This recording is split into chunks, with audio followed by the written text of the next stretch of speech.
Hello, I am down here with one of my favourite mushrooms. This is the Amanita Muscaria, or the fly Agaric, and this is probably one of the most well-known mushrooms because it's featured in all of the fairy tales. While many link the story of Santa Claus to a generous 4th century Christian bishop named St. Nicholas, there's often an overlooked and fascinating tale that might just hold the true origins of Santa Claus and several of our cherished Christmas traditions. This is the story entwined with the psychedelic mushroom, the Amanita Muscaria.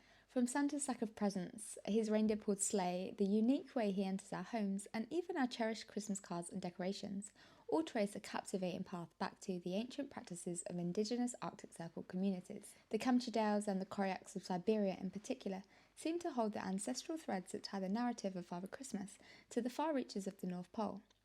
But first, let's take a closer look at the Amanita Muscaria, or the fly Agaric. The common name fly Agaric alludes to its intoxicating nature. Once employed as an insecticide in Europe, dried caps were crushed into milk to entice houseflies, said to render them inebriated and a little easier to manage. The intoxicating properties of the fly Agaric mean she is a misunderstood mushroom and is often labelled as toxic and deadly. But deaths from these mushrooms are really quite rare, as it would mean ingesting around 8 to 10 large caps in one sitting. However, ingestion of as little as a single raw cap can cause a spectrum of symptoms to emerge within a couple of hours. These can vary from person to person, but effects can be compared to alcohol consumption and may include drowsiness, dizziness, nausea and sweating, but with added visual and auditory hallucinations, possible convulsions and euphoria. This can last anywhere between 4 to 10 hours. Despite this, fly Agarics are eaten across the world as both food and medicine, and as a way to speak to the spirits, with the caps and baby button mushrooms being most preferred. Two of the main active ingredients in the fly Agaric mushroom are ibotenic acid, a neurotoxin compound, and muscimol, a psychoactive compound. Drying converts some of the ibotenic acid into muscimol in a process called decarboxylation, and this is how they're often prepared for psychoactive use. A psychoactive dose of muscimol is around 8 to 15 milligrams, and though potency can vary massively from mushroom to mushroom, as little as a gram of dried fly Agaric may contain that amount. These mushrooms do take a little bit of preparation if you'd like to chow down on them for dinner, sans psychedelia. Leaching out the water-soluble toxins is necessary and can be done by boiling thinly sliced mushrooms for around 15 minutes, discarding the water and cooking the mushrooms as you usually would. Some cultures actually drink this spent mushroom water too, and Amanita Muscaria predates alcohol by around 10,000 years. People would often pay their religious shaman for their urine in the hope that if they drank this liquid, then they too would enjoy a similar experience. Siberia has long been regarded as the epicenter of traditional Amanita use. The Evenk word for shaman, meaning one who knows the spirits, originates from a Tungus-speaking group of hunters and reindeer herders, and was used specifically to refer to a Siberian spiritual practitioner, who would have been familiar with Amanitas for ritual use. With its potent hallucinogenic properties, the fly Agaric played a central role in the winter solstice ceremonies that unfolded on and around December 21st. Shamans would gather fly Agaric mushrooms and dry them to give them as gifts.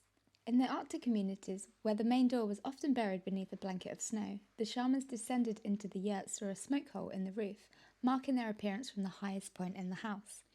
It's also thought the shamans would wear special garments to collect the sacred mushrooms, dressing in red and white to mimic their holy fly Agaric. The potent toxicity of Amanita muscaria does mean that they had to be carefully dehydrated before consumption. These were often hung on branches on the surrounding conifer trees, provoking images of Christmas trees adorned with ornaments, and to this day the recognisable red and white mushrooms are often made into festive trinkets to decorate our homes. Another interesting method involved placing these mushrooms in socks and gently spreading them over an open fire. Another image reminiscent of a much-loved Christmas tradition of hanging festive stockings over the fireplace. Legend has it that during their psychedelic journeys, shamans could foresee the future of their communities, shapeshift into animals and soar towards the North Star, sharing gifts of knowledge. Siberian shamans often had an animal spirit that they could journey with on their quest, and reindeer seem to have a remarkable affinity for the magic mushroom too. Like humans, they seem to have a desire to experience altered states of consciousness. Eating Amanita muscaria makes the reindeer behave quite erratically. They jump and prance about and make strange noises, and they go to great lengths to seek these mushrooms out, sniffing out the frozen fly Agaric from beneath the snow.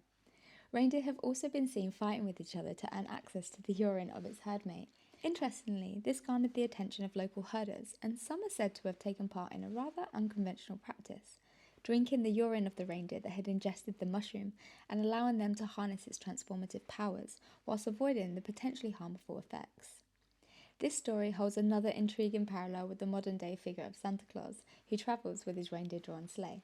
Could the idea of Father Christmas's elves also have originated from a hallucination? Some suggest that whilst influenced by the psychedelic mushroom, these shamans saw visions of small, lively spirits, and over time these spirit encounters transformed into the familiar story of Santa's little helpers that we recognise today.